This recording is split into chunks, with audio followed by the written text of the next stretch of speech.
Good morning, ladies and gentlemen. Welcome to the Catalyst webinar series presented by the PGA of Southern California Education Committee.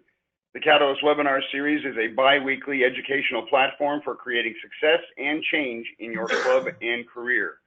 We are very grateful and very excited to welcome Mr. Mike Mata, Director of Cybersecurity and Loss Prevention for Worldwide Golf Shops. Mike has been the Director of Cybersecurity and Loss Prevention for Worldwide Golf Shops and has practiced retail loss prevention and industrial security for over 20 years. Mike has investigated minor to major crimes consisting of petty theft, employee theft, executive embezzlement, workplace crimes, drug use, harassment, and finally, major organized retail crime. He holds 2 bachelor's degrees of science, one in cybersecurity management from the University of Maryland and a business management degree from the University of Redlands. Mike lives in Placentia here in Southern California, 5 children and his wife. They live there, and he is joining us this morning. Mr. Mata, thank you very much for being on the Catalyst webinar series this morning. Thank you. Thank you for inviting me, John. I really appreciate it. I really think it's important that we all network, because some of the things that we experience in this industry definitely don't happen in a silo. And the only way we're going to be able to combat these things is through networking, positive networking. So I'll go ahead and start. So the theme of our loss prevention team here is really protect ourselves. Okay, what does that mean? Well, first I'll give you a little background on why I'm presenting to you today. 2018 was really a tough year for golf retail theft. We experienced a lot of it. And at the end of the day, we had about 15 individuals arrested. And when you think of the number, I mean, 15 is not a lot, but these were major organized retail crime perpetrators. It was 15 individuals responsible for a total of about $550,000 to $600,000 worth of theft. And that's what we knew about. And that was strictly in Southern California. Okay. We are a national company. We operate stores nationwide, 85 stores across the country, from the East Coast all the way to Hawaii. So this is just Southern California. So 2018 again was a tough year for golf retail as far as theft goes. One case in particular I'm going to share with you today is the case of Michael Evans. Michael Evans was just convicted for the crimes he committed within the golf retail industry, and he really hurt us bad. But we were able to reach out and touch him and finally bring him to justice.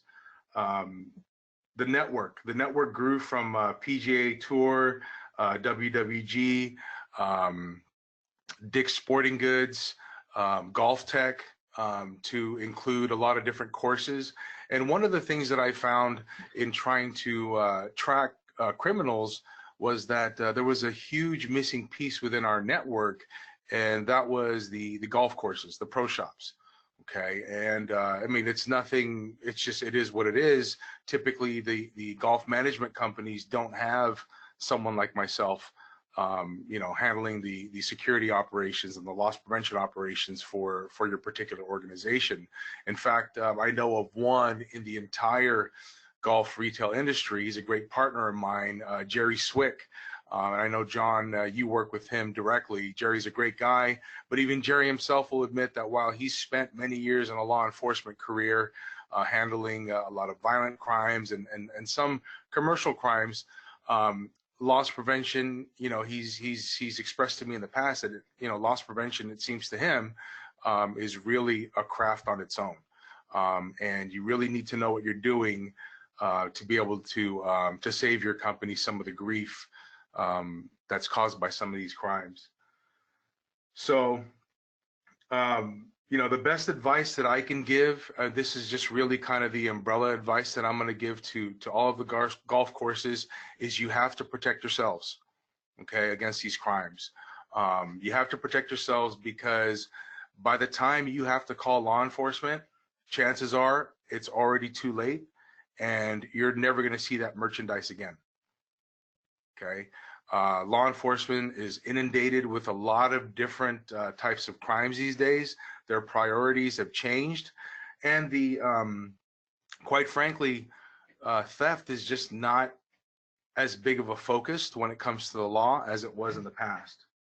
Okay, I mean, in the U.S., the felony threshold has gone typically from state to state, but it's gone from $450, okay, all the way to over $1,000.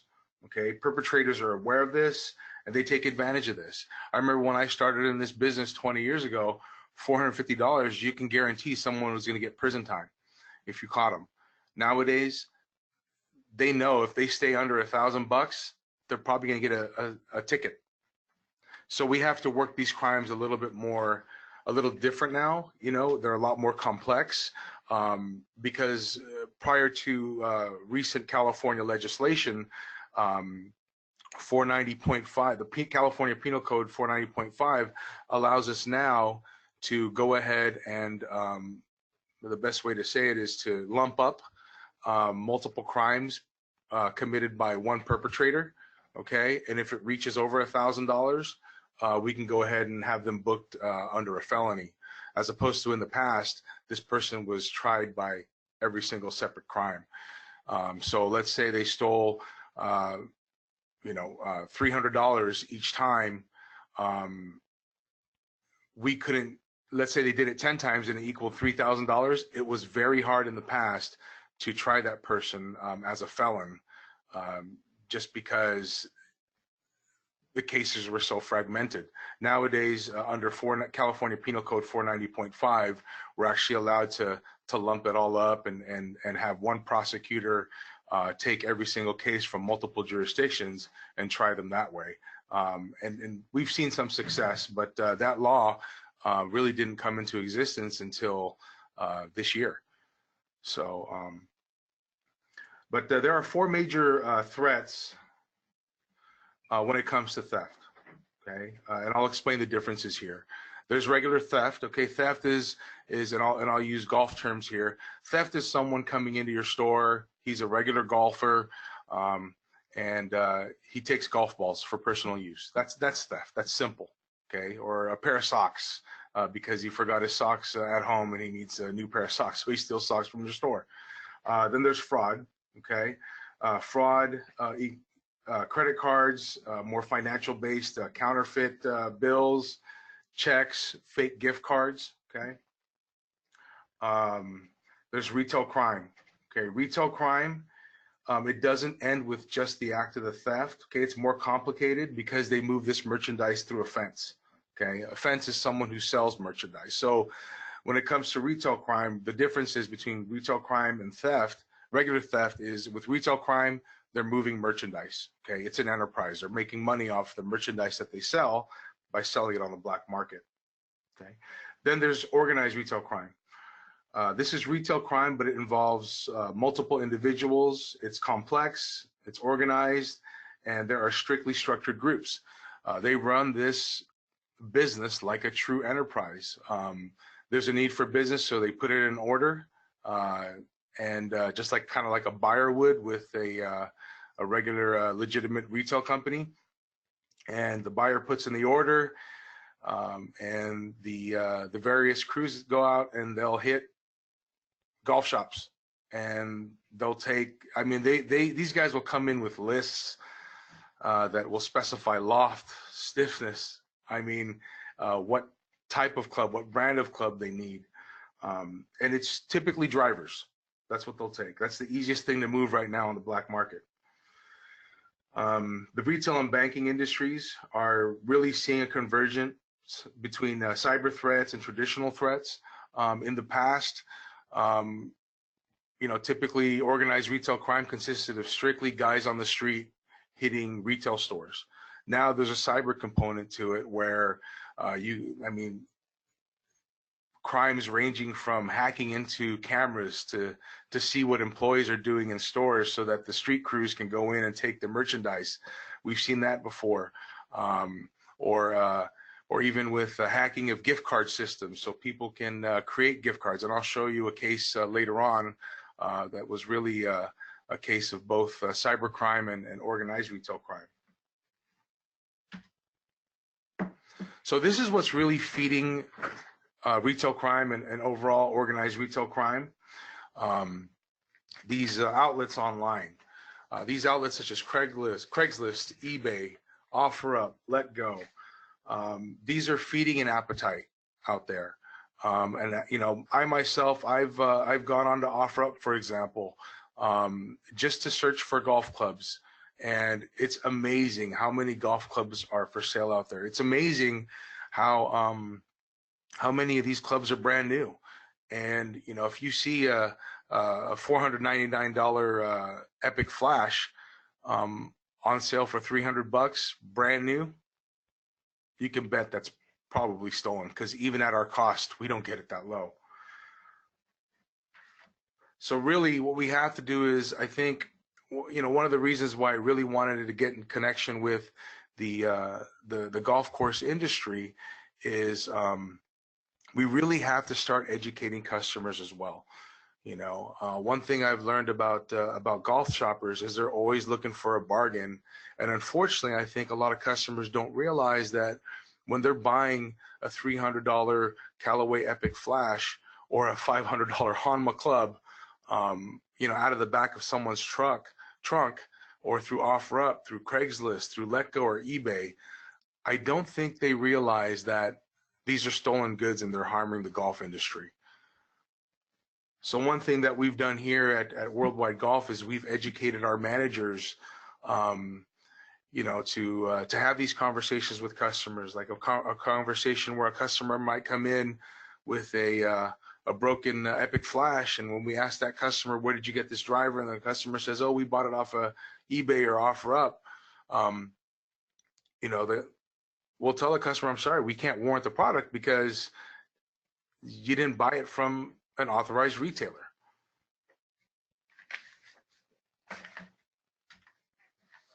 So this is a picture of our threat board, the current threat board for 2018 through 2019. The reason why we have individuals up here from 2018 is because a lot of these people are still going through the court system. As you can see, we've got 3 categories. We've got neutralized, impaired, and threat.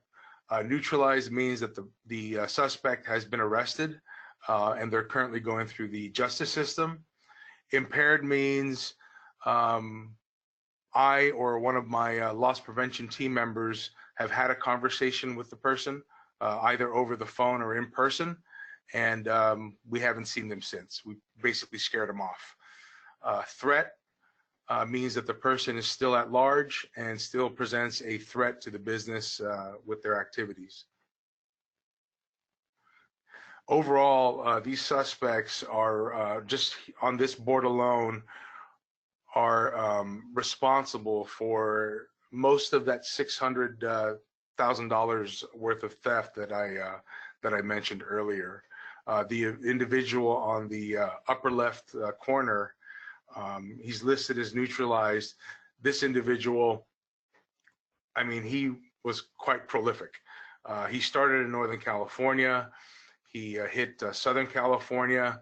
He moved on to Arizona. He hit a couple of green grass stores over there, a PGA Tour Superstore, and then he eventually made his way to Florida, where he hit all 15 Dick's Sporting Goods. This guy was really bad. I have videos of him later on in the presentation.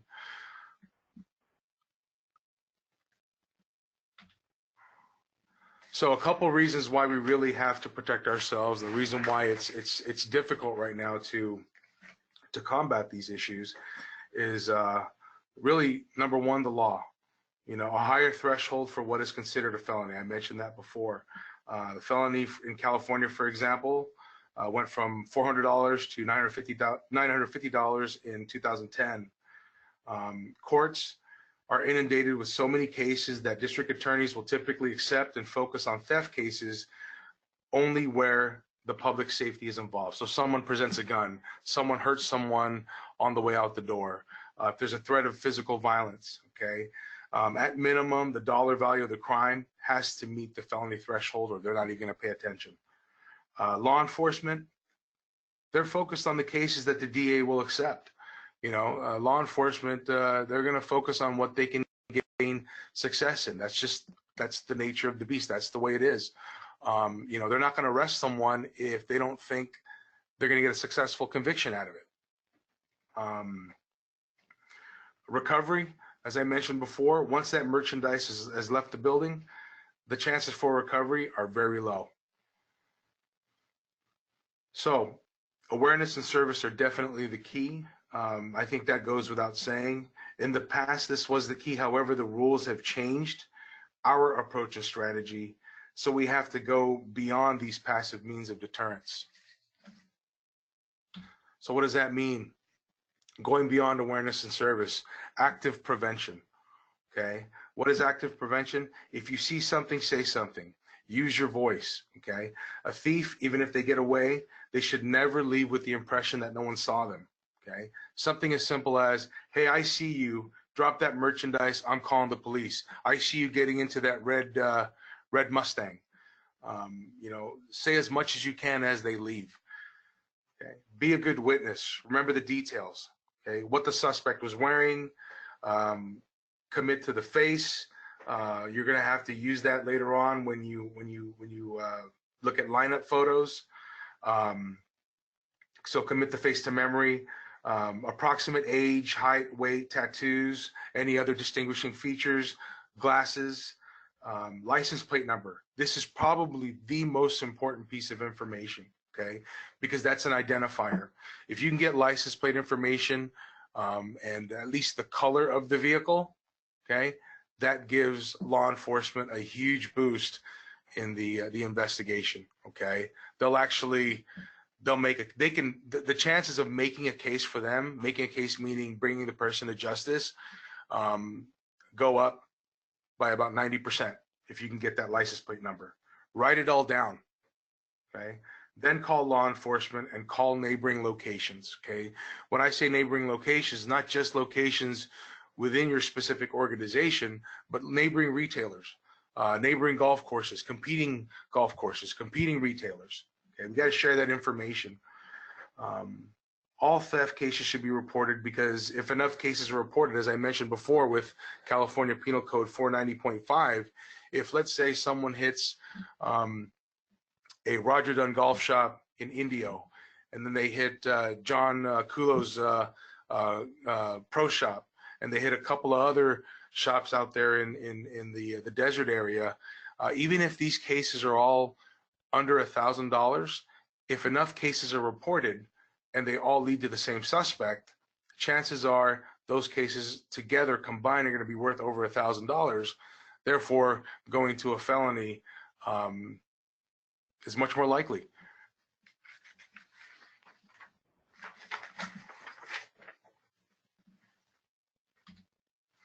So according to the National Retail Federation, okay, top areas for organized retail crime: New York City, okay, the metropolitan area of Los Angeles, and really that's all of Southern California. Miami, Chicago, and Houston are tied. San Francisco / Oakland, Atlanta, Baltimore, Orlando, the Northeast, and Fort Lauderdale and Seattle. If you were to look at the map, at a map of the United States, and you plot all of these locations, you'll notice I call it the ORC horseshoe, because if you go from New York down to Miami, okay, all port cities along the 95 corridor, and then you go through the south, the 10 corridor from Florida all the way through to California, and then up north going north to the 5. There's that U there, and that's where most of these cities are located. It's not a coincidence. These cities are typically located next to a major port or a major transit area, as in Chicago. And the merchandise is moved. Plus, these are some of the biggest metropolitan areas in the country, and just, the higher the population is, the more crime you're going to have, obviously.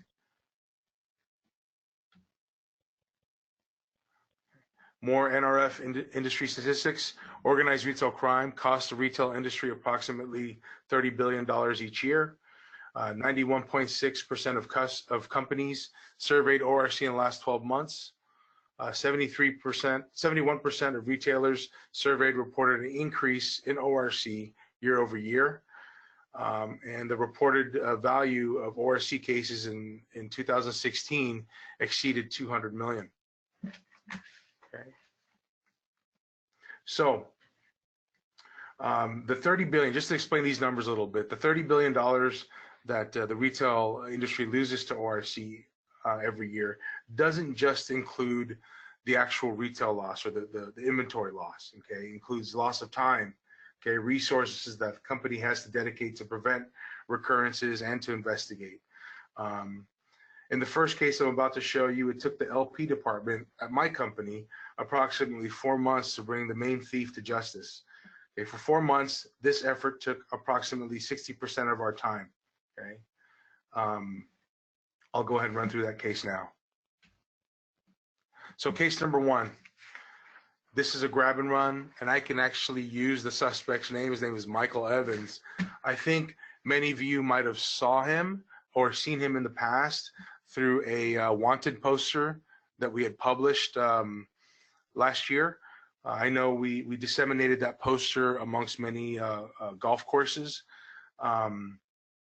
This individual, I mean, he was really simple. He was simple, but prolific in the amount of merchandise that he took. Okay, in one case in particular, he hit one of our locations for every single Hanma 5 or 3-star driver that we had. And then a few days later, he came back and he hit us for about $15,000 worth of Callaway and TaylorMade merchandise. And, you know, I mean, I think, yeah, upon hearing that, most people who aren't fully involved in the situation or who aren't aware of all the facts or who weren't there might criticize and say, how did you let someone get out like that? Well, when you see the way this person hits, you'll get a pretty good idea of how he was able to get away with it. He used threats of violence at times. At one point, he threatened someone with a gun. Multiple drivers and putters during each offense. Criminal components include large value thefts, multiple locations, 22 total, 4 retailers, Golf Tech, Golf Galaxy, Dick's Sporting Goods, Worldwide Golf. He also hit a few golf courses. 16 law enforcement agencies were involved. Offense/seller of the goods was located on Facebook, and we were able to make contact with him. A middleman who moved the goods from the thief to the fence. Just one example, Hanma 3-star drivers stolen from Santa Ana were sold on LetGo. That's just one example of the merchandise this guy was moving. He was moving other merchandise on there as well. When you looked at his LetGo account, he had DeWalt tools, DeWalt batteries. If you know anything about organized retail crime, you'll know that DeWalt is probably one of the most stolen, DeWalt tools specifically are some of the most stolen items in all of retail. These things move like hotcakes on OfferUp and LetGo and Craigslist. So if you ever go on one of those sites and you type in DeWalt tools, if you see a DeWalt battery on sale for $40, brand new in the box, you know it's stolen. So I'll go ahead and play this video.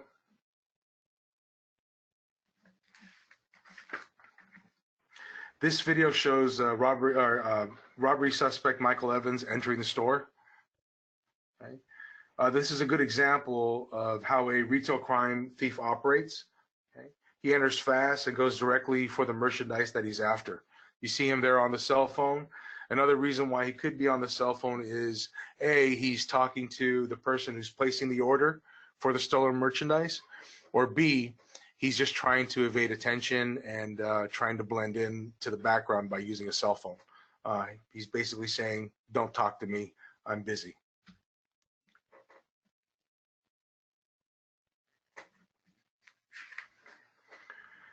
In this video, you're going to see quick selection.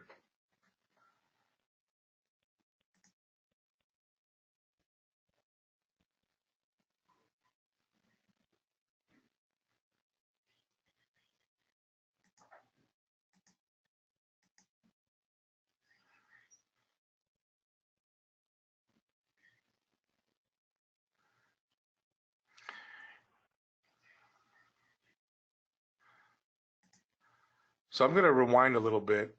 You'll notice that the gentleman, so Michael Evans is wearing the plaid shirt. He's on the left. I'll go ahead and put my pointer right there.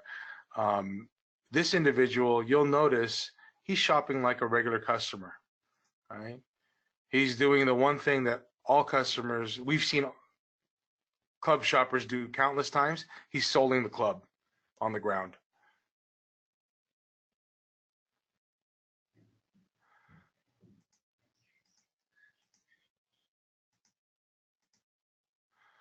Didn't even look at the loft. Okay, never sold the club.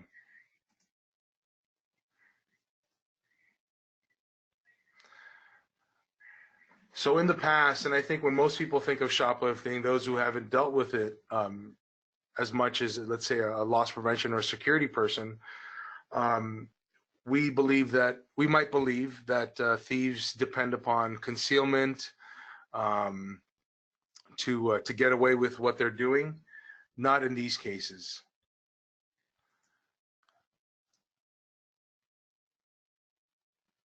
Notice how fast he exits the store with all that merchandise. He was in the store for less than 5 minutes.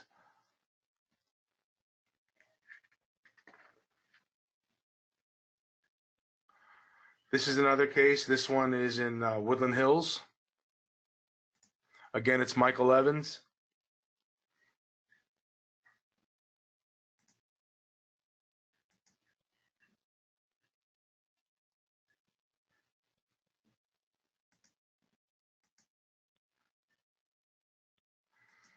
Okay, again, quick entrance.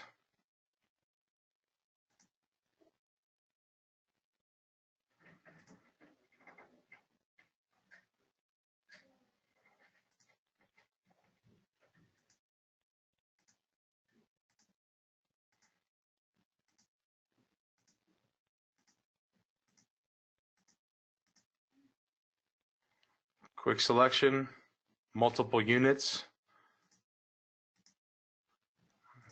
Anytime you see something like this, that should be an indicator that someone's about to rip you off. Okay.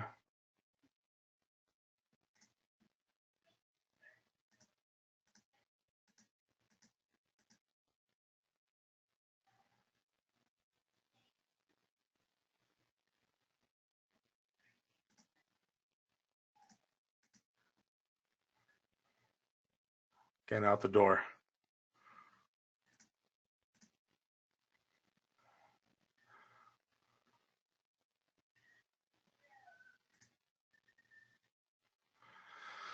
So yeah, Michael Evans, in total, he took about $130,000 worth of golf clubs. And this definitely didn't happen in a silo.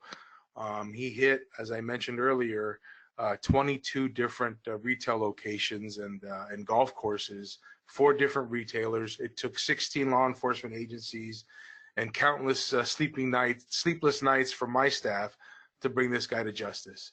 I myself went undercover to try and close this case. Went undercover and did a buy at one of Jerry Swick's courses with American Golf, and I worked with Jerry Swick on it, and we were able to find this guy and bring him to justice. But it took a lot of work.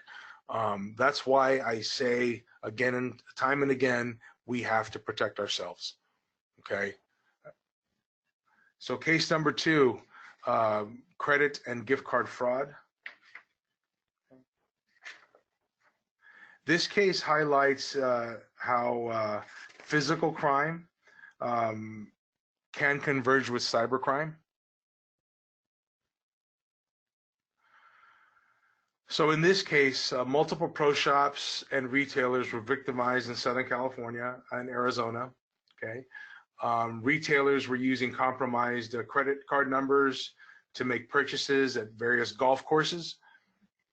The same criminals used fake card manufacturing methods to create gift cards. These were typically used to defraud the big box retailers, such as Worldwide Golf and Dick's Sporting Goods. This is how they did it. they would take one gift card. Let's say they bought a gift card for $5. Okay, they would take that gift card. They would go to the golf retailer's website. Okay, and they were able to employ bots. Okay, I don't know if anyone here is familiar with a bot, but a bot is essentially a program that's written that can complete a task.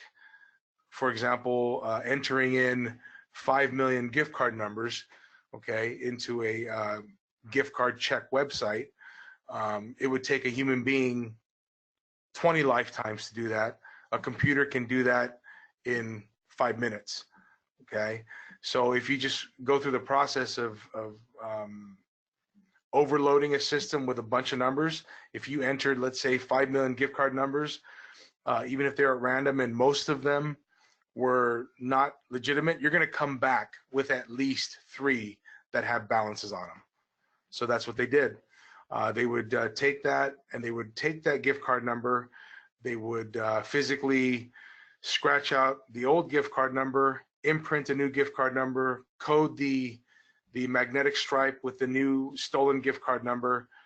They would purchase merchandise, and typically they would sell it on sites like OfferUp. As you can see in this case, this person was selling right out of Fontana.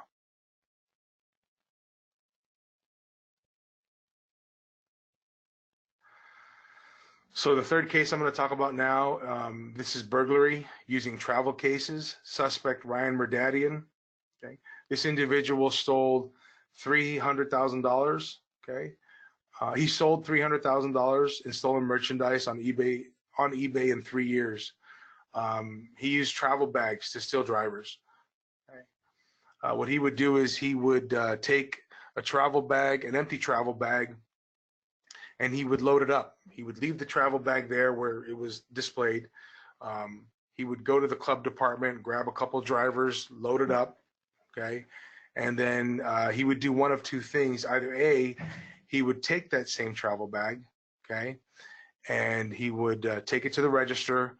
He would pretend to, quote unquote, do the cashier a favor, and he would rip off the tag of the travel bag, okay, hand it to the cashier.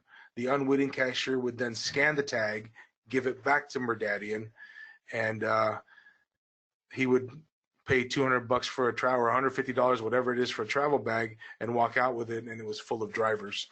Typically, there would be about $6,000 worth of equipment in one of those travel bags. And to add insult to injury, he would return the travel bag. So that was one method. The other method he would use, once he knew we caught on to him, he would try to, he would do the same thing, except the only difference is he would purchase an empty travel bag, okay?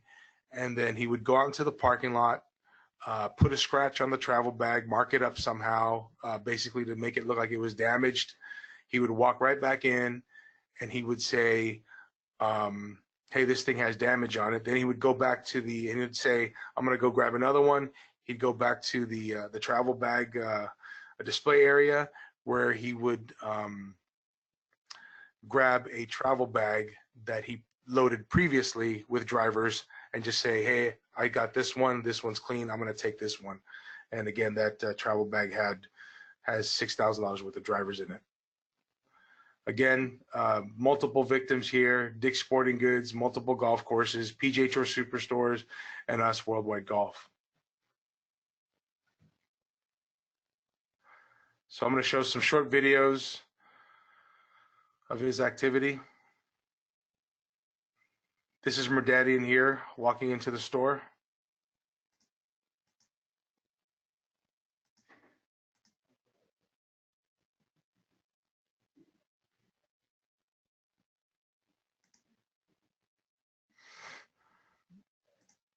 Again, you'll notice the quick selection.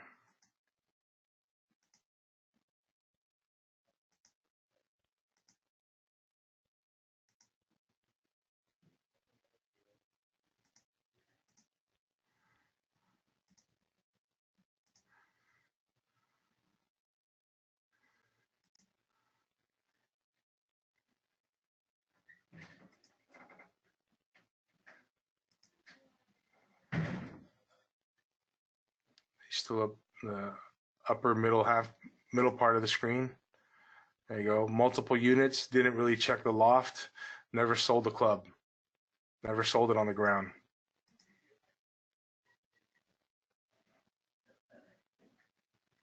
He selected more. I'm not going to go through this one because I think it's a little redundant, but here he selected more merchandise.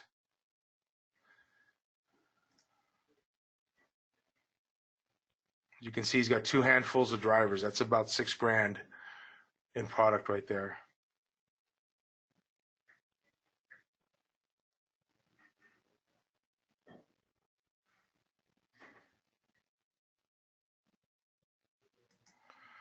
You'll see him loading it up there. He's loading a travel bag.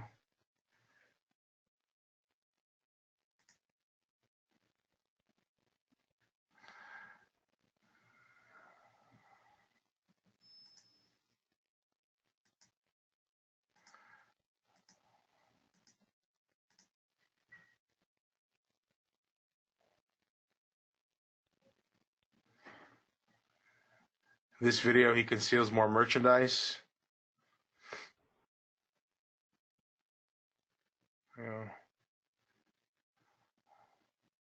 In this case, he took more than he usually does. He actually stuffed that travel bag with close to $10,000 worth of merchandise. All drivers.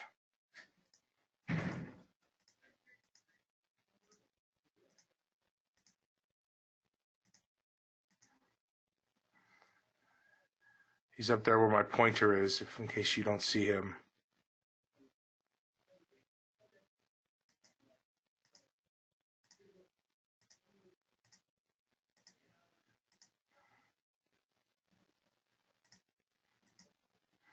There he is again. He just popped back up.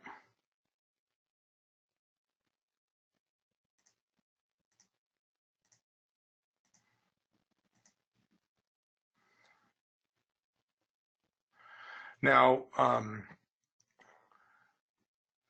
this story ends happily because we actually did stop him in this case. The cashier was very aware. And truthfully, the last time Merdadian was able to get away with it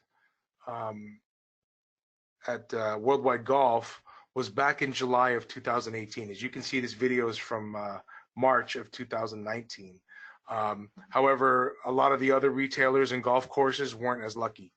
And really the way we were able to stop it is through communication.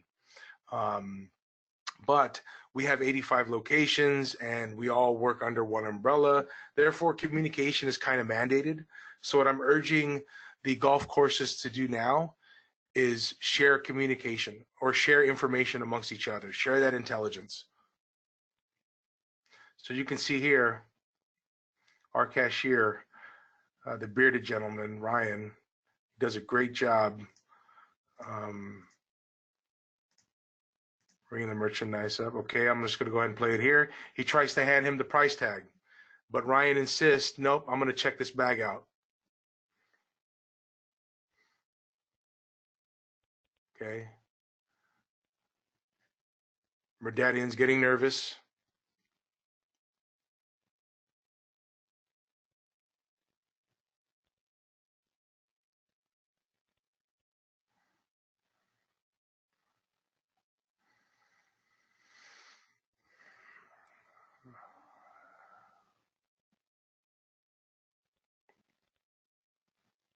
At this point, Ryan asks, do you want to purchase all these clubs?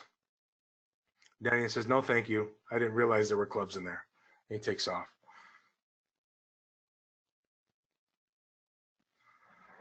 So what to do?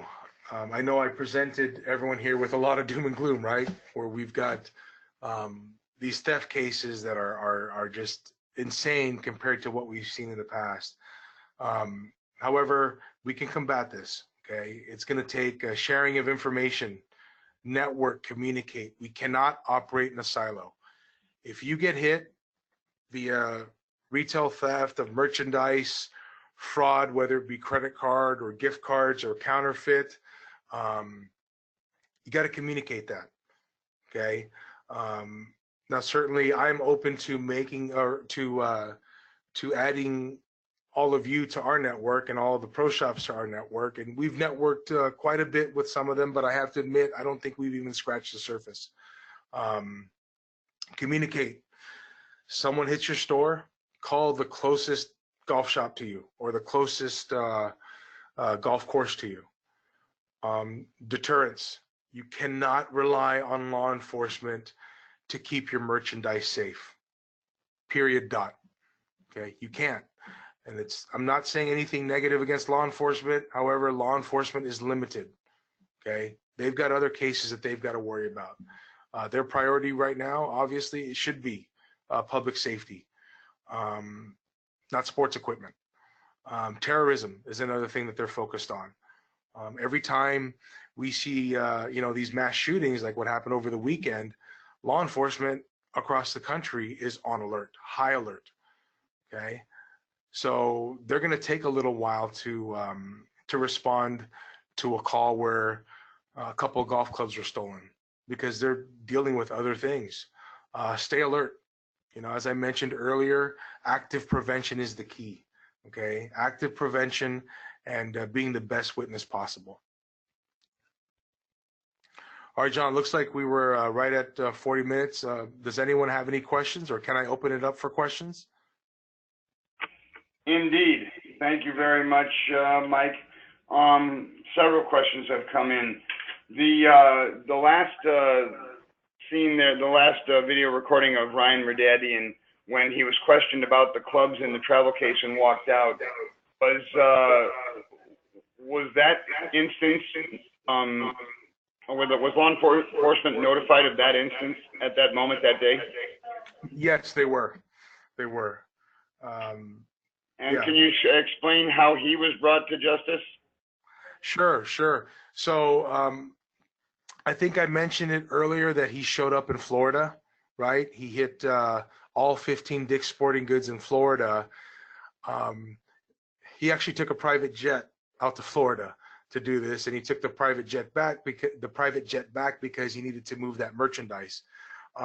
It's really unprecedented. But anyway, because he hit in Florida, he hit in California, he hit in Arizona, we, the retailers, worked with law enforcement, got the feds involved via the FBI, and they put out mass, warrants for his arrest. I mean, multiple law enforcement agencies showed his picture during shift briefings at police departments, and then he was actually found at the University of San Francisco's gym. He was in there. I don't know what he was there for, but a police officer recognized him and arrested him on the spot. Right now, he recently went through his hearings in California, Northern California, and then he was extradited to Florida, where he's currently facing charges, and then they're going to bring him back to Southern California, and he's going to go through his hearings down here. And as in the case with Michael Evans as well, how much jail time are they looking at realistically when it's all said and done? That's the tragic part. I have one person who's fully dedicated right now to attending his court hearings because it's the best way to describe it is this: when the police and the justice system are working on a murder case, for example, right? The prosecutor, okay, and the state, they're accountable to the victim's family, for example, the victim's loved ones, right? You see it in the movies all the time where, the defense and the prosecutor, they plea out because the case may not be as strong as the state thought it was. So they plead out, less jail time. Maybe they don't get capital punishment, right? No execution. Well, the prosecutor is accountable to the victim's family. That's why they do what they do. That's why they fight for the tougher sentences and for capital punishment. Okay, it's for the victim's family. But if you don't have someone who's dedicated to attending these hearings, okay, or these court cases, the state is going to ask the judge to sentence on your behalf, and it's always going to be a lot less. That's why I have one of my operatives, Lori Keel. She's my investigator. I have her attend every single one of his court dates, because if we didn't, for example, I found this out yesterday. If we didn't, he would have gotten 90. And this is just one of his sentences. He's facing multiple sentences, but 90 days in drug rehab as opposed to 180 days in prison.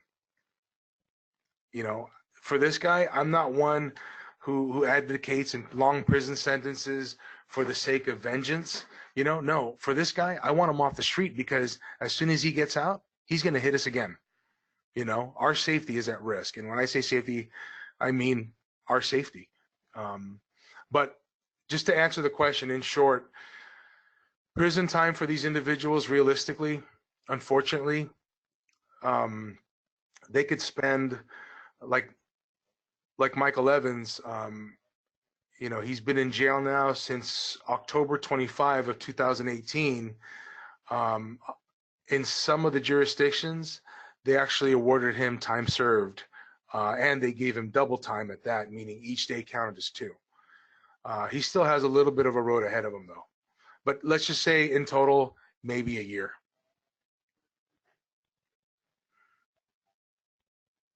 Well, yeah, that doesn't seem like enough of a deterrent. And if that's what his profession is, he's probably going to go back to it if the worst case scenario is 1 or 2 years behind bars. Absolutely. Absolutely. And that's why it goes back to protecting ourselves.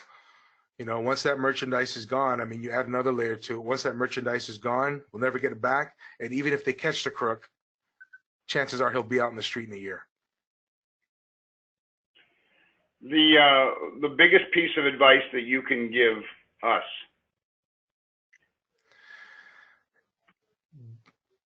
You have to, awareness. That's what it really is, awareness and communication. I mean, you have to, every single employee needs to understand that at any given moment it could happen. It's not going to happen because it's dark outside. It's not going to happen because you just unlocked the door to the store. It'll happen when you least expect it. Okay, so just keep your head up. You know, communicate, stay aware, and really, in most of these cases, Michael Evans is a special case. Okay, as you can see with Michael Evans, nothing was going to stop him. But if you were to look at, I'm going to put our threat board back up.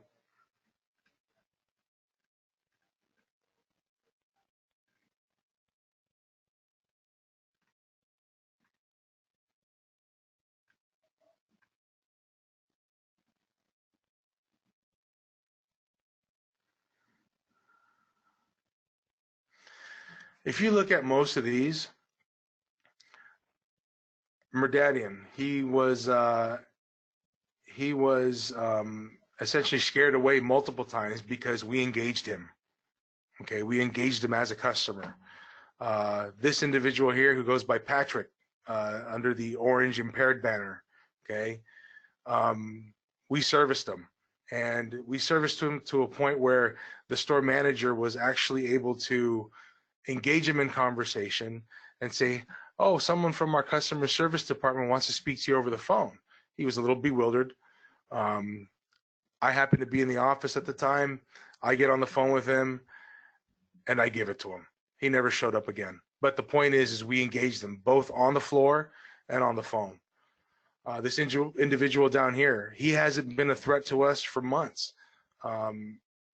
But he's still a current threat because we don't know who he is, and law enforcement hasn't caught up to him. But every time he comes in, our employees know, you see this guy, engage him. Okay. Emily and her cohort here, Matthew. Okay. Every time they were engaged, they didn't complete their mission. So really, I mean, just a short answer. I know that was a long answer. Short answer is customer engagement. That's what it comes down to, customer engagement. If you engage them, they're just going to move on to the weaker target. And we have to do this really as an industry. We all have to be aligned with that, is sharing that information, engaging those we know who have stolen from us. We have to look at these crimes as crimes against all of us in the golf industry. Okay, those are all the questions that we have for this morning's Catalyst. Mr. Mata, I really appreciate your time and preparation in educating section members. I mean, it's a very relevant topic, and it's alarming, that it could be so brash and so blatant. And we appreciate you coming on and help bringing us up to speed on what we can do to protect ourselves. No problem. Ladies and gentlemen, on the Catalyst, as usual, the Catalyst quiz along with the YouTube recording of this morning's Catalyst will be going out here shortly.